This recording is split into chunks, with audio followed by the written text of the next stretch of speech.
Alors, ce que je vais vous présenter, c'est quelque chose que je présente depuis un moment maintenant, qui s'appelle l'approche biomimétique ou le biomimétisme, avec l'idée d'aller chercher des sources d'innovation, s'inspirer de la nature pour résoudre des problèmes technologiques. Et donc, je vais me présenter, là ça fait très officiel, mais moi je suis Karim El-Kirat, enseignant-chercheur à l'UTC, dans le laboratoire de biomécanique et de bioingénierie, et je m'intéresse au biomimétisme depuis 2001. Et en réalité, au niveau international, on considère que c'est né en 1997, cette notion-là. En réalité, c'est beaucoup plus ancien que ça, c'est juste que ça ne portait pas ce nom-là. Et donc, ça fera partie du quiz qu'on verra tout à l'heure. Et donc, à la question pourquoi le biomimétisme, la réponse c'est parce qu'autour de nous, il y a des espèces vivantes qui ont évolué pendant presque 4 milliards d'années.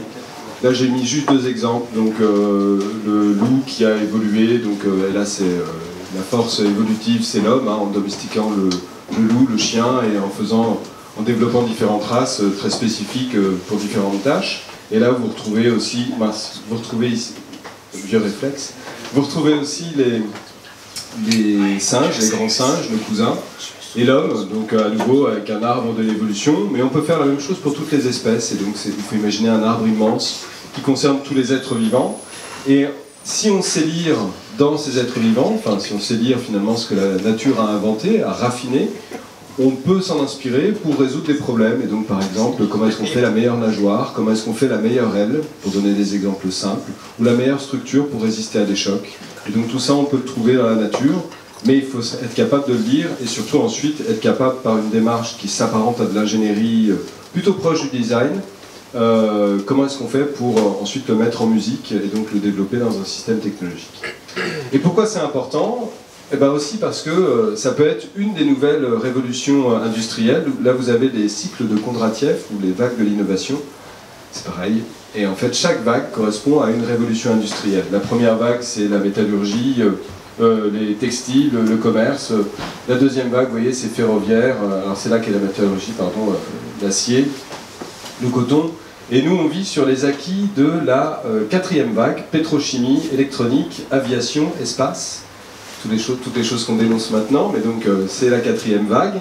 On est en train de vivre ce qu'on appelle les secteurs de pointe, c'est la cinquième vague, les réseaux numériques, les biotechnologies. Attends, je vais juste commencer au centre. Ouais. Tu m'emmènes. Ah oui, je t'emmène aussi. Vas-y, je suis pas là. Ça m'arrange pas. Donc les réseaux numériques, donc, on est sur la fin de la vague là, donc en réalité c'est acquis pour l'industrie, il faut trouver de nouvelles choses, et les nouvelles choses c'est ce qu'il y a dans la sixième vague. Il y a toute une série de mots-clés, ils ne vont pas tous être dans l'industrie de demain, mais ce sont des pistes sérieuses, et parmi elles il y a la chimie verte, entre autres, que tout le monde connaît, et il y a le biomimétisme. Alors ce qu'il faut savoir, c'est que le biomimétisme, il a une particularité, c'est que ça peut s'appliquer dans n'importe quelle discipline, dans n'importe quel champ. Et donc finalement, on peut en faire en architecture, on peut en faire en médecine, dans plein de domaines différents. Et donc c'est assez transversal, donc c'est pas tout à fait comme la chimie verte non plus. Et donc, au lieu d'aller dans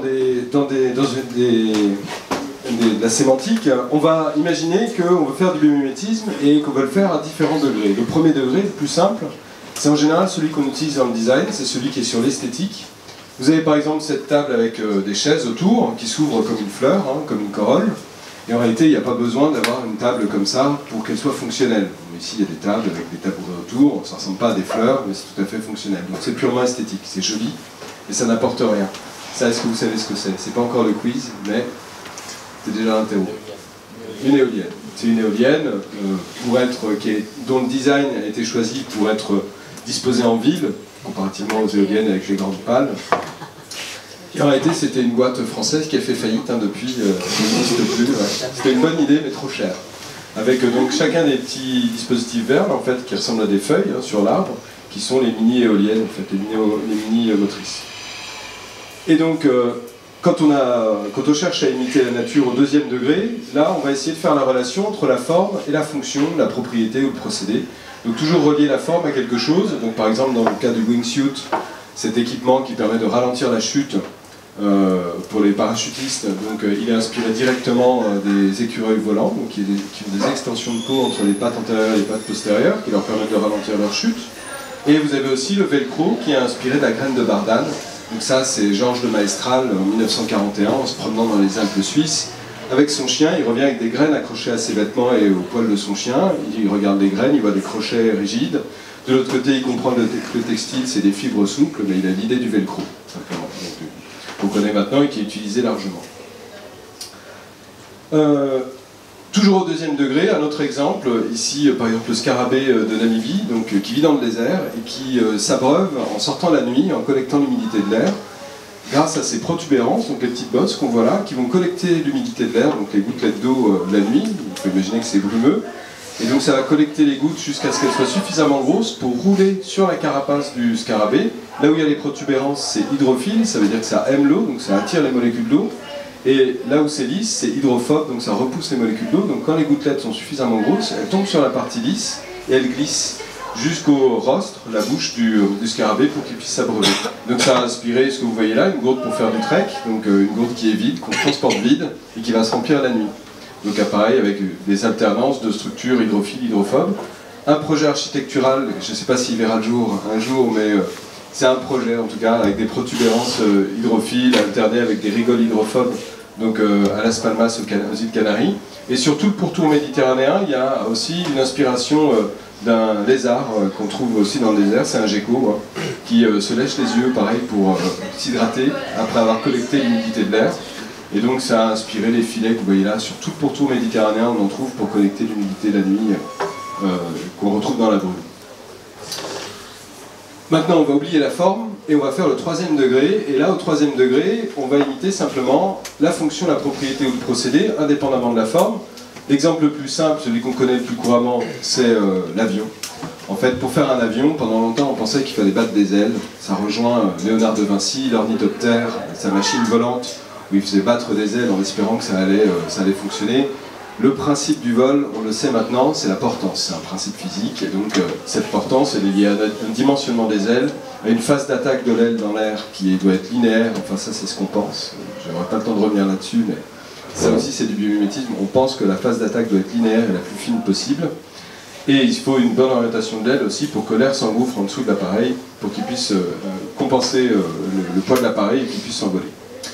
Un autre domaine intéressant, c'est le domaine du camouflage. Et ici, vous voyez deux spécialistes du camouflage, un poulpe ici et une seiche.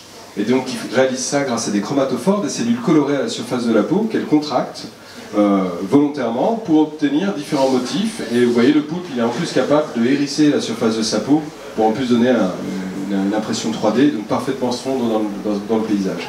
Ça, on en est rigoureusement incapable, mais en Angleterre, il y a une boîte, alors c'est pas très festif, mais une boîte qui fabrique de l'armement et qui a proposé donc un tank avec des plaques thermiques vissées sur une des faces. Et donc vous voyez ici les plaques thermiques vissées. Et chaque plaque thermique est contrôlée indépendamment chacune est contrôlée indépendamment des autres. Ce qui fait que le tank peut renvoyer l'image thermique en actionnant toutes les plaques à la même température, l'image thermique du tank, ou alors l'image thermique d'un véhicule civil. Donc c'est quand même osé d'avoir pensé à une chose aussi élaborée, et à la fois c'est très simple. Et le quatrième degré, c'est quand on s'intéresse cette fois-ci aux interactions entre les individus. Typiquement ça va être utile en robotique, donc l'interaction, l'organisation et les relations au sein d'un système. Ça va être utile en robotique mais aussi en informatique. Par exemple, tout le monde a entendu parler du réseau de neurones pour l'intelligence artificielle. Typiquement ça relève de ce niveau-là. Je n'en parlerai pas beaucoup.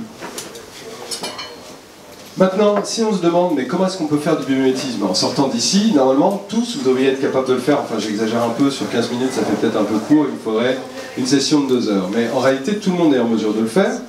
Et il y a deux façons de le faire. Soit on peut le faire de façon intuitive, c'est-à-dire on a une bonne connaissance de la nature en général, on a vu des animaux, on a vu des plantes, on est capable de comprendre ce qu'ils font, et on se dit, bah voilà, face à un problème, finalement je voudrais résoudre ce problème en m'inspirant de tel ou tel animal ou telle ou telle plante.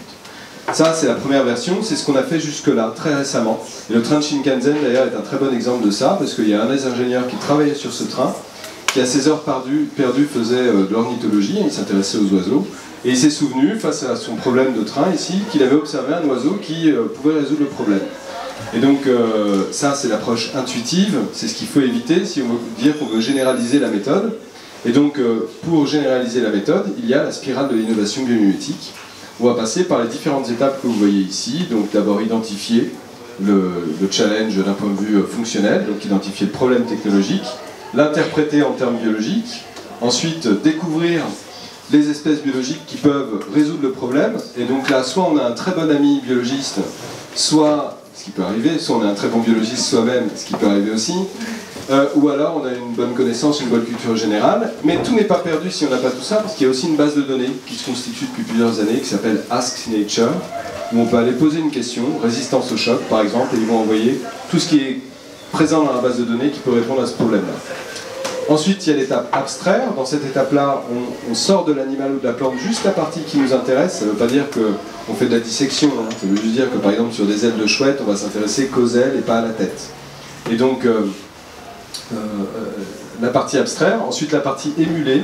On va reconstruire un dispositif qui reprend les principes qu'on a compris chez l'espèce qu'on cherche à imiter. Et ensuite, il n'y a plus qu'à l'évaluer, soit par rapport aux solutions biologiques initialement imitées, soit par rapport aux problèmes technologiques qu'on avait au départ, et voir si on a une amélioration. Ce qui fait que pour le train de Shinkansen, il y a plusieurs innovations biomimétiques sur ce train. Son problème, je n'ai pas décrit, mais son problème, le train de Shinkansen, c'est le même problème que le TGV en France, c'est qu'il roule vite. C'est un avantage, mais c'est aussi un problème. À chaque fois qu'il rentre dans un tunnel, il comprime l'air qui est à l'intérieur du tunnel, et à la sortie, l'air va être libéré d'un coup, ça fait une explosion.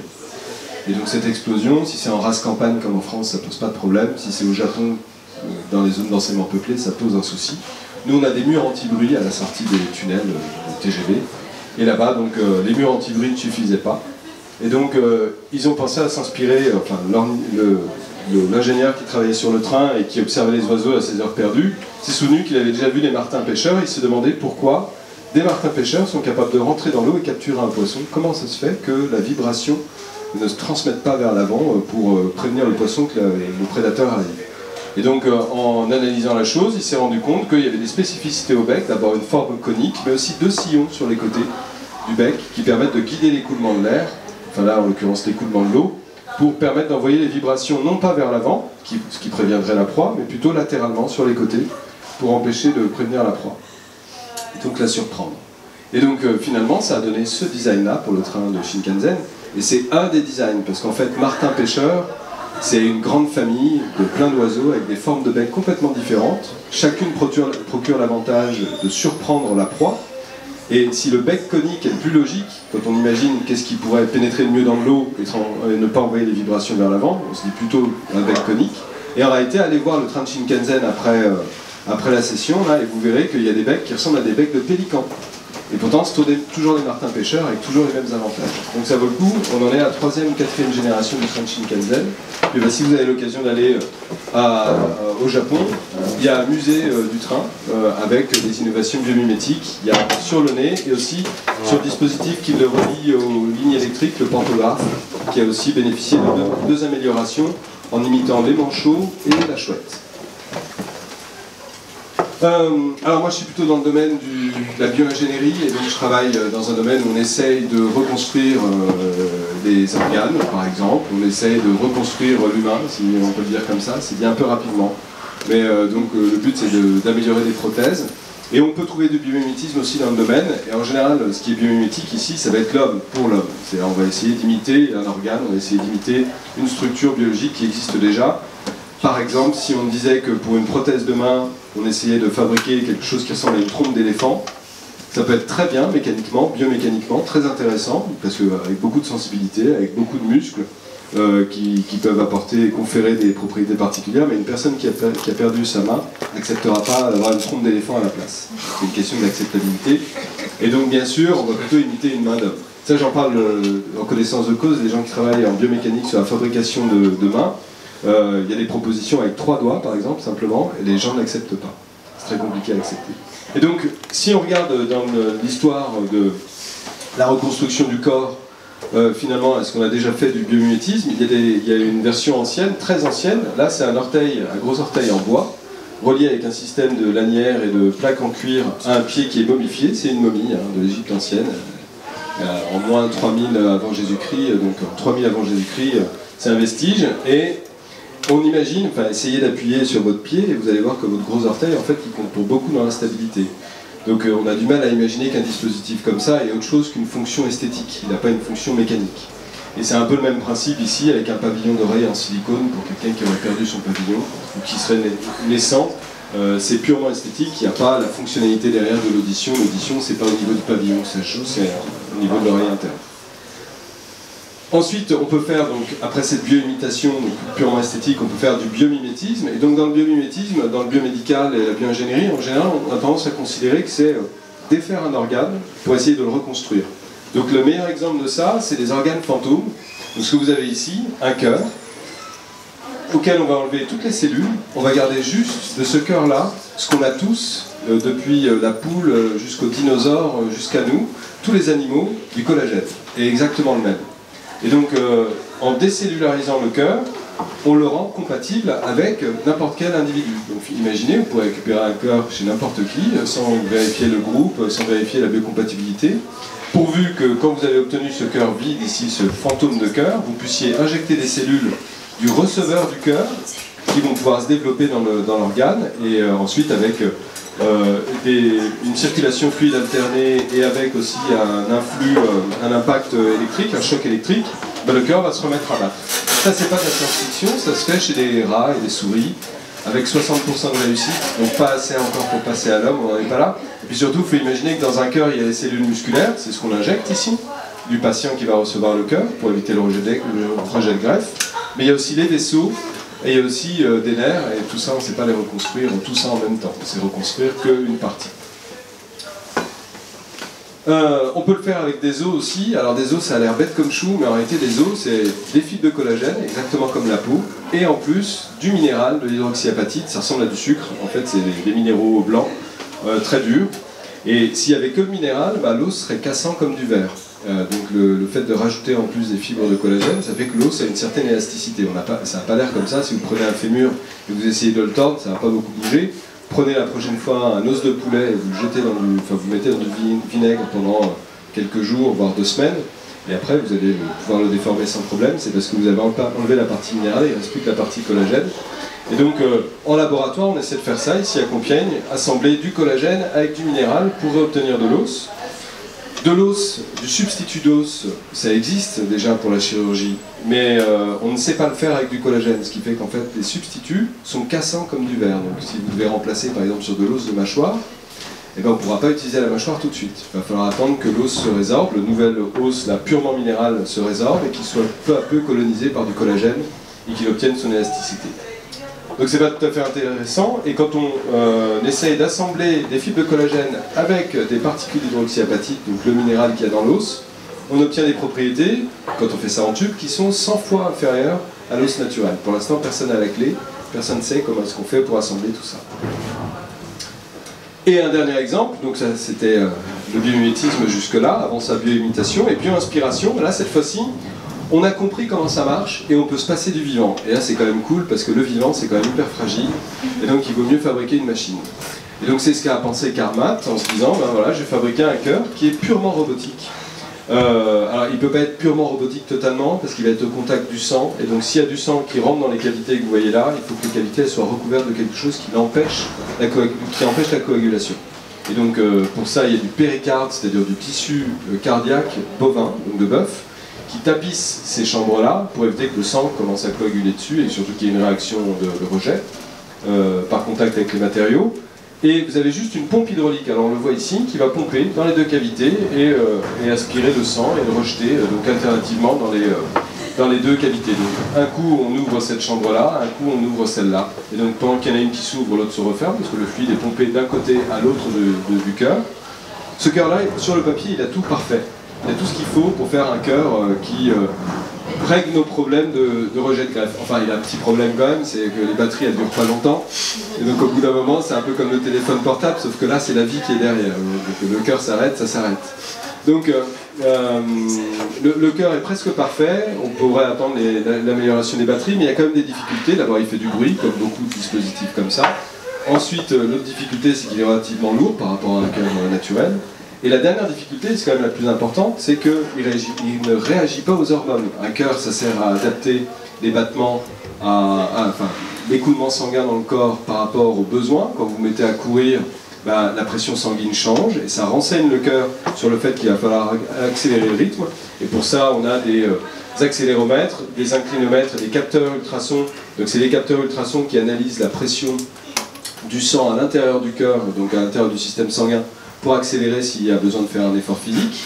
L'inclinomètre et l'accéléromètre, c'est s'il y a du mouvement, ou alors si on est simplement allongé au repos, il n'y a pas besoin de battre avec la même cadence.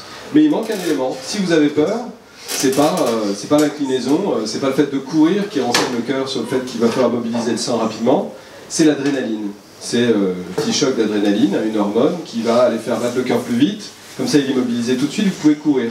Si on n'a pas ça, on va faire une crampe très vite. Donc imaginez une personne avec un cœur comme ça qui rencontre un danger au coin de la rue, un lion par exemple, bah, elle se met à courir et puis elle risque la crampe avant que le cœur réalise que c'est le moment. Donc c'est le moment de fournir du sang. Voilà, et donc dans la même idée, donc on fait des prothèses aussi au niveau du laboratoire, prothèses artificielles, donc comme les prothèses de hanche, qui sont purement en matériaux pour remplacer la tête du fémur ici dans la hanche. Donc c'est tout à fait semblable, moins élaboré que le cœur. Voilà. Et donc si le sujet vous intéresse, il y a plein d'autres exemples. J'ai que 15 minutes, 20 minutes, je pense que j'ai pas mal débordé, donc ça va. Mais il y a plein d'autres exemples, il en sort tous les jours, et en fait si le sujet vous intéresse, je peux vous proposer des liens vers mon cours complet de 2 heures, par exemple, qui expose aussi la méthode. Voilà, merci.